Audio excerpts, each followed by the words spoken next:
আল্লাহ রাব্বুল আলামিন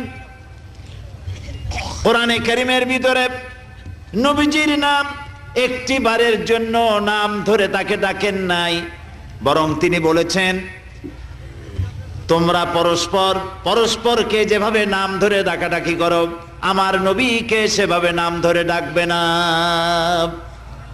আল্লাহ নিষেধ করেছেন আমার নবীর নাম ধরে ডাকবে না। সুবহানাল্লাহি ওয়া বিহামদিহি। এই পৃথিবীতে যত নবী আসছেন সমস্ত নবীরা হলেন এলাকা ভিত্তিক নবী, অঞ্চল ভিত্তিক নবী। এক এক এলাকার, নূহ আলাইহিস সালাম এক এলাকার, মুসা আলাইহিস সালাম আলাক এলাকার, দাউদ আলাইহিস সালাম আরাক এলাকার, এরকম এলাকা ভাগ ভাগ করা। কিন্তু মুহাম্মদ সাল্লাল্লাহু আলাইহি ওয়াসাল্লামকে আল্লাহ রাব্বুল আলামিন কোন এলাকার জন্য নবী বানান নাই।